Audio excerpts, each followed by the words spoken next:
Le parc de la Tête d'Or de Lyon a ouvert une plaine africaine au cœur du jardin zoologique. Le concept propose la cohabitation de plusieurs espèces animales vivant dans la savane africaine. Une savane en pleine jungle urbaine? Drôle d'idée. Il faut que j'en ai le cœur net. Je file au zoo. Tu me suis?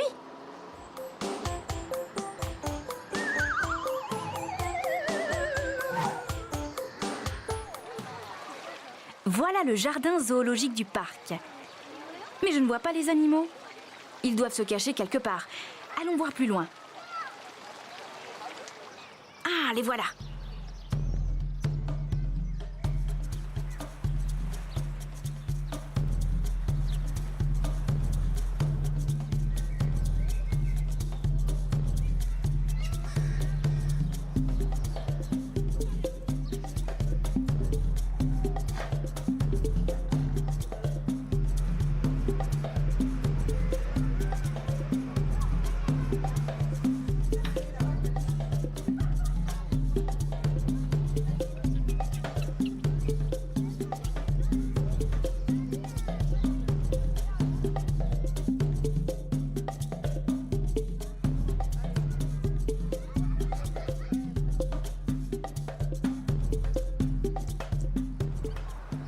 Je ne sais pas pour toi, mais j'ai l'impression d'avoir fait un tour du monde.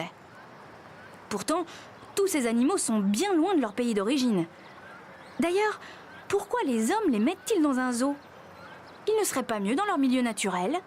Ah tiens, voilà justement un homme qui travaille ici. Suivons-le, mais discrètement. Je n'ai pas envie de me faire enfermer, moi.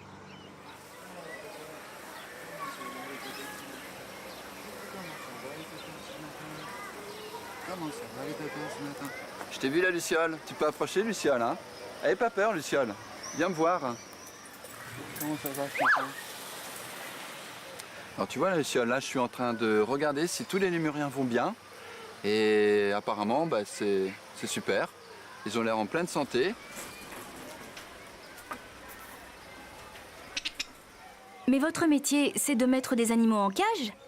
Notre métier, c'est pas mettre des animaux en cage, bien au contraire, on les a en captivité bien sûr, mais c'est plutôt pour les protéger. Beaucoup de ces animaux sont en voie de disparition dans la nature et notre rôle, c'est, dans un premier temps, c'est de bien s'en occuper, de les nourrir, de surveiller s'ils sont toujours en bonne santé, de rapporter tout ce dont ils ont besoin. Je vais leur ouvrir la porte. Et si ça t'intéresse, tu vas me suivre dans le zoo et je vais t'expliquer quel est notre métier. Allez.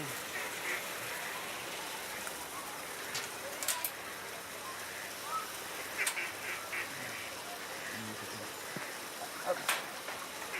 Allez, on sort. Super.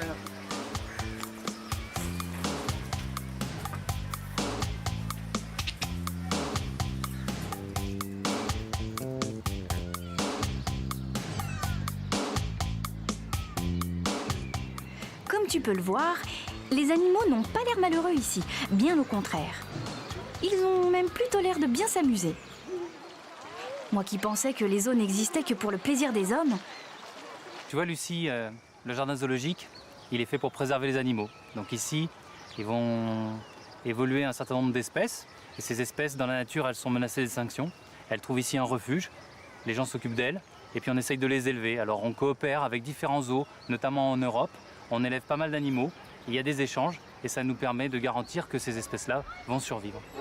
Donc si on apporte ces bons soins quotidiens aux animaux, c'est parce qu'on est conscient aussi que leur avenir, l'avenir de toutes les espèces, est intimement lié à l'avenir de l'homme. Lorsqu'il y a des problèmes sur l'environnement, sur les milieux de vie, que ce soit une savane, une forêt, eh bien il y a les hommes qui y vivent aussi. Alors parfois ils sont responsables de ces problèmes et puis dans le même temps ils les subissent, donc l'avenir est commun. Et le fait qu'on ait une diversité d'espèces et puis l'homme aussi dans cette diversité d'espèces, c'est une communauté d'espèces qui est extrêmement riche et ce patrimoine qu'il convient de préserver, ça s'appelle la biodiversité. Donc notre avenir, il est intimement lié à l'avenir de la biodiversité.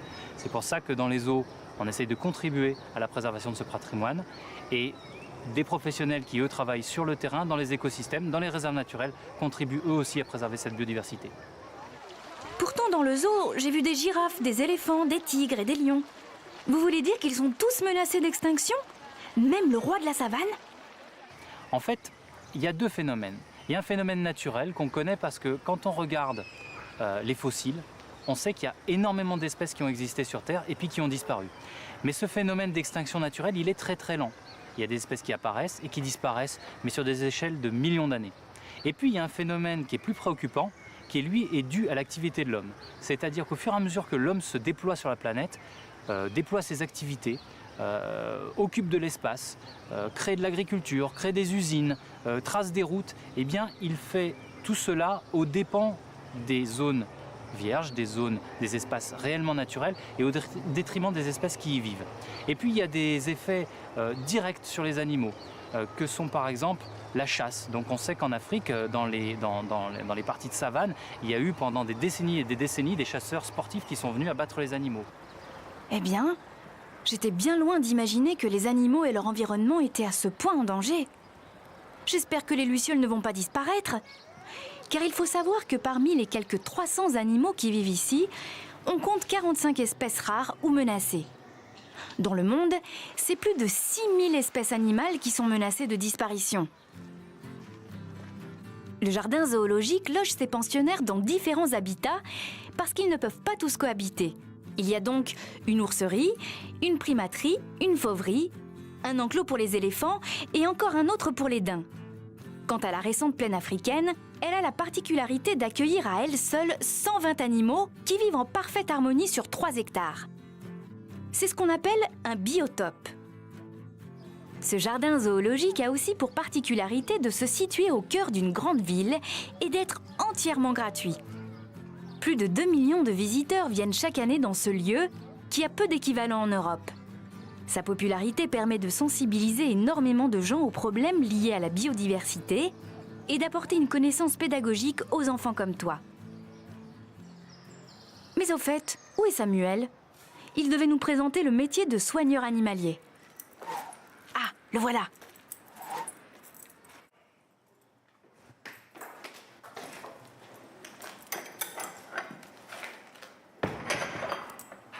Ah bah t'es déjà là, Lucie. Bah, t'as fait vite.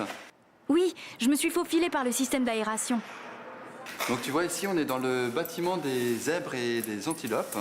Tout à l'heure, tu as vu sur l'île des Lémuriens, après les avoir observés pour voir si c'était en bonne santé, j'aurais ouvert et j'aurais donné accès à toute l'île. Et maintenant, Camille et Stéphane sont en train de faire l'entretien de la loge parce que les animaux vont rentrer dès ce soir et c'est très important pour des aspects sanitaires que leur enclos intérieur comme extérieur soit propre.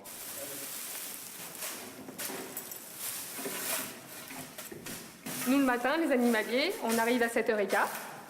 On va voir si tous les animaux vont bien, s'assurer que tout le monde va bien, tout le monde a bien passé la nuit. On va dans les enclos extérieurs, on nettoie les enclos extérieurs et on place de la nourriture dans les enclos extérieurs. Ça, c'est du miel pour les ours. Ensuite, les animaliers sortent les pensionnaires pour qu'ils prennent possession de leur espace où ils passeront la journée.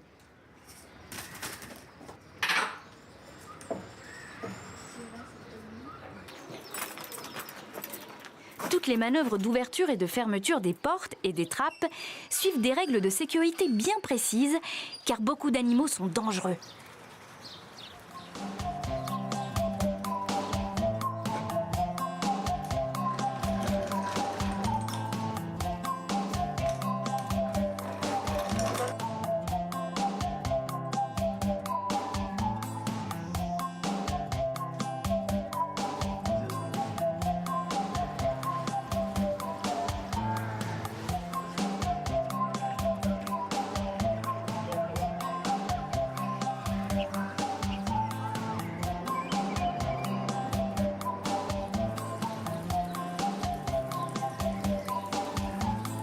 Ils ont l'air d'apprécier le menu.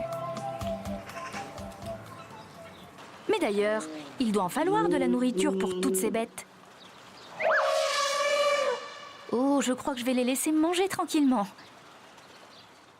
Et si on allait voir en cuisine ce qui se prépare ? Ouah, sinon c'est moi qui vais servir de repas aux ours. S'il vous plaît, ça mange des lucioles, un ours ? T'inquiète pas Lucie, tu ne crains pas grand-chose. Les ours mangent en majorité des légumes et des fruits. Mais bon, de temps en temps, ils mangent aussi de la viande et des poissons, du poulet. Mais dans la nature, ils mangent aussi des petits mammifères. Donc comme tu peux voir, le repas de demain matin, il sera composé de pommes, d'oranges, d'endives, de tomates aussi. J'ai mis des grenades au fond du seau, des carottes. Et ce sera à peu près tout pour demain matin. Mais on peut mettre une grande variété de fruits et légumes. Alors là, sinon, j'étais aussi en train de préparer pour les éléphants. Comme tu peux voir,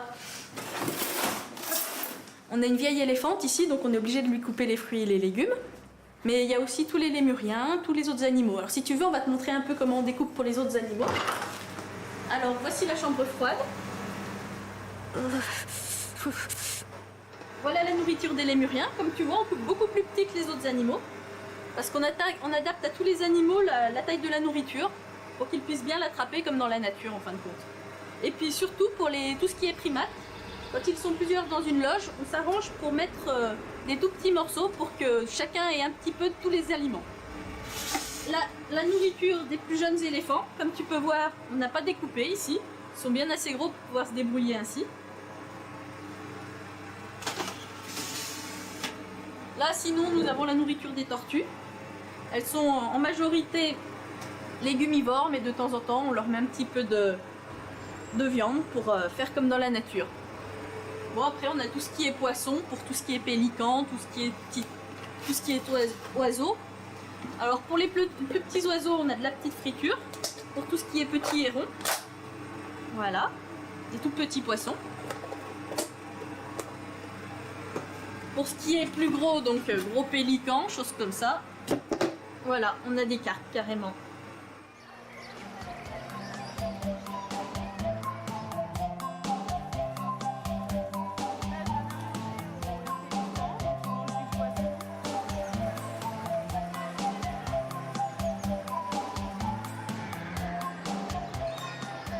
Chaque année, pour nourrir les animaux du parc, il faut 110 tonnes de foin, 6 tonnes de paille, 15 tonnes de céréales, 7 tonnes de granulés, 37 tonnes de légumes, 15 tonnes de fruits, 4 tonnes de poissons, 22 tonnes de viande, 36 kilos de sel et 23 kilos de miel.